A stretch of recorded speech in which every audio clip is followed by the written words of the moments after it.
Ma formation pour commencer à parler la langue arabe en 30 jours sans savoir lire et écrire est maintenant disponible. Je t'offre gratuitement le niveau 1. Plus d'informations en description. Qui aurait cru qu'en terre d'islam, de telles pratiques atroces soient encore réalisées de nos jours?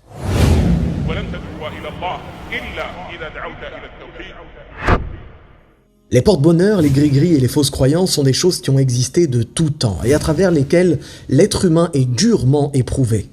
La raison principale est que toutes ces pratiques ont bien souvent un lien avec les passions de chacune des personnes. Et vous savez quoi? La péninsule arabique n'est pas non plus épargnée. Jusqu'à aujourd'hui, des pratiques païennes y sont réalisées, des pratiques de shirk qui mènent inéluctablement au feu. Voici donc 5 pratiques et 5 pays au Moyen-Orient dans lesquels des pratiques interdites sont faites. On commence avec l'Arabie Saoudite et le fait d'éviter de faire la lessive ou de se couper les ongles la nuit. Dans le pays abritant les 2 lieux saints de l'islam, des pratiques occultes perdurent et sont diffusées malgré le fait qu'elles ne contiennent aucune preuve mondaine ou religieuse. Alors que le tawhid est enseigné dans les établissements publics, ce type de fausse croyance parvient tout de même à rester ancré dans certains esprits. Ainsi, le fait de se couper les ongles la nuit, ou même le fait de faire sa lessive la nuit, est considéré par certains foyers minoritaires comme étant vecteur de malchance. Certains pensent même que se couper les ongles de nuit ou faire sa lessive de nuit peut attirer les djinns. D'autres, pires encore, pensent que ceci peut ni plus ni moins couper leur subsistance, al-rizq. Ces croyances ne sont pas propres à l'Arabie Saoudite et sont diffusées très largement dans le Moyen-Orient, mais même si fort heureusement peu de personnes y croient, il n'en demeure pas moins qu'il s'agit d'un égarement évident, menant inéluctablement au pire des péchés, qu'est le shirk. Car oui, penser que quelqu'un ou quelque chose a la capacité de suspendre la subsistance d'Allah revient à donner un associé à Allah dans sa seigneurie, at-tawhid al-rububiyya. Pourquoi? Car c'est lui qui gère absolument tout. Il donne la mort et la vie, et c'est à lui que tout appartient. Et malheureusement, en 2025 encore, il n'est pas rare de trouver des forums ou même des articles sur ce sujet qui semblent persister dans un pan de la société saoudienne. Allah subhanahu wa ta'ala nous informe dans le Coran: « Ô hommes, rappelez-vous le bienfait d'Allah sur vous. Existe-t-il en dehors d'Allah un autre créateur qui vous attribue du ciel et de la terre votre subsistance? Il n'y a pas de divinité autre que lui. Comment pouvez-vous donc vous détourner ?» On passe maintenant aux Émirats Arabes Unis. Dans cet ensemble d'émirats, une pratique très étrange est mise en pratique par des personnes excédant dans la peur du mauvais œil, au point de les mener à des croyances étranges et extrêmes. Écoutez plutôt, ça vaut le détour. Si un bébé ou un enfant est particulièrement beau et susceptible d'attirer le mauvais œil, certains parents lui mettent délibérément leurs vêtements à l'envers. Ces personnes pensent que cette confusion trompe les démons malveillants ou détourne l'attention envieuse. C'est une pratique plus spécifique et moins connue que les autres, mais relevant du folklore familial. Cette croyance renferme 2 problèmes majeurs. Le premier, le fait de croire qu'on est en capacité de tromper les démons. Et le deuxième, le fait de croire que l'on est en capacité de protéger en dehors d'Allah et de ce qu'il nous a légiféré pour nous protéger. Penser que l'on peut tromper les démons est une chose forgée qui ne détient aucune preuve religieuse. Ainsi, il convient de ne pas s'adonner à des pratiques religieuses ou des croyances religieuses qui n'ont pas de preuves. Sans quoi, nous tombons dans ce que l'on appelle l'innovation, al-bid'ah. Quant au fait de croire que l'on peut se protéger du mauvais œil en dehors d'Allah, ceci n'est ni plus ni moins que du shirk, car toute protection provient d'Allah, et lui seul a la capacité de nous éloigner ce mal. C'est d'ailleurs la raison pour laquelle nous disons pour nous protéger du mauvais œil ou de l'envieux des paroles telles que « Allahumma barik » ou bien « Ma Allah ». En faisant cela, ils pensent inconsciemment que leurs actions les protégera et que le fait de mettre ce vêtement à l'envers retirera tout risque de les nuire. Mais sachez qu'Allah subhanahu wa ta'ala nous informe dans le Coran, dit « Prendrez-vous en dehors de lui d'autres protecteurs qui ne détiennent pour eux-mêmes ni bien ni mal ?» Dit « C'est Allah qui est l'audient, l'omniscient. » Passons maintenant au Liban avec le Khamsa, la main de Fatma contre le mauvais œil. Le symbole de la main de Fatma, souvent avec un œil bleu en son centre, est très présent au Moyen-Orient et au Maghreb comme protection contre le mauvais œil, alors que ceci est totalement faux et dangereux. On les trouve sur les portes, en pendentif et même parfois dans les voitures. Cette superstition est partagée avec d'autres cultures méditerranéennes et moyen-orientales, mais elle est extrêmement vivace au Liban, où elle transcende des communautés religieuses tout entières.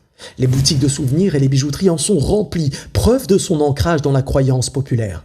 Cette croyance est gravissime car, encore une fois, elle prétend être en capacité de protéger du mal, du mauvais œil ou de l'envieux en dehors d'Allah. Et il en est de même pour les formulations telles que « Khamsa fi aynik » pensant retourner le mal contre un autre. Sans même s'en rendre compte, la personne qui porte ceci sollicite directement l'aide de cet objet en recherchant la protection en dehors d'Allah. Allah nous informe dans le Coran « Et s'ils invoquent en dehors d'Allah ce qui ne peut ni leur nuire ni leur profiter, ils disent « Ceux-ci sont nos intercesseurs auprès d'Allah ». Dit, informerez-vous Allah de ce que contient les cieux et la terre, pureté à lui, il est bien au-dessus de ce qu'il lui associe. On passe maintenant au Yémen, avec une très grosse particularité qu'on appelle le zar, un rituel d'exorcisme pour chasser les esprits. Dans ce pays au sud de l'Arabie Saoudite, persiste une croyance occulte très étrange.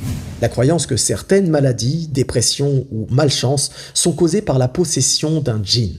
Alors, afin de tenter de les guérir, certains Yéménites organisent une cérémonie appelée Zar, impliquant de la musique, de la danse et des offrandes pour apaiser et chasser les djinns. Le Zar est une pratique très ancienne et controversée, mais elle persiste dans certaines régions du Yémen, en particulier parmi les femmes. Des études anthropologiques l'ont même documenté. Le Zar renferme les pires péchés, le shirk, l'innovation, la musique et les offrandes. Le shirk est renfermé dans la croyance de pouvoir soigner un mal occulte en dehors d'Allah. L'innovation est renfermée dans le fait de pratiquer un acte prétendument censé être une adoration en inventant une pratique qui n'a aucune preuve religieuse. Ici, au lieu de pratiquer la ruqya shar'iyya ou les invocations, la personne forge une nouvelle pratique totalement occulte et inconnue. Tout ceci est extrêmement néfaste pour le corps et le cœur du croyant. Allah subhanahu wa ta'ala nous informe dans la sourate Al-Jinn.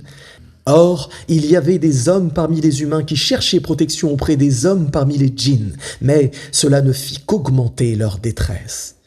On termine cette vidéo avec la Palestine, dans laquelle est renfermée une pratique très ancienne qui perdure encore jusqu'à aujourd'hui. Avant de vous en parler, il est important de vous informer qu'en Palestine cohabitent des croyances juives, coptes, orthodoxes, catholiques, soufis et musulmanes entre autres.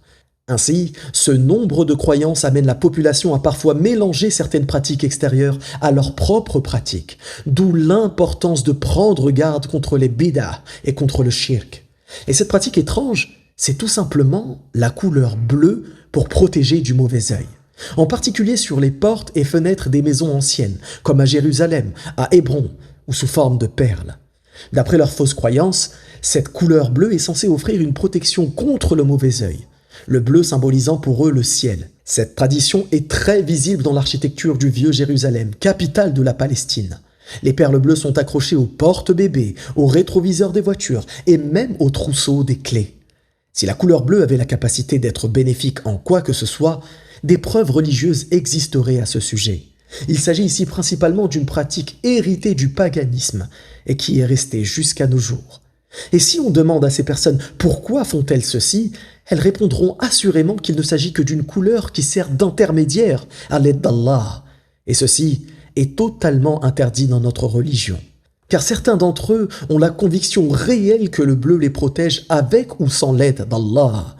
Allah subhanahu wa ta'ala nous informe dans la sourate Az-Zumar, ceux qui ont pris des protecteurs en dehors de lui, Allah, disent « Nous ne les adorons que pour qu'ils nous rapprochent davantage d'Allah. » En vérité, Allah jugera parmi eux ce en quoi ils divergent. Allah ne guide pas celui qui est menteur et grand mécréant.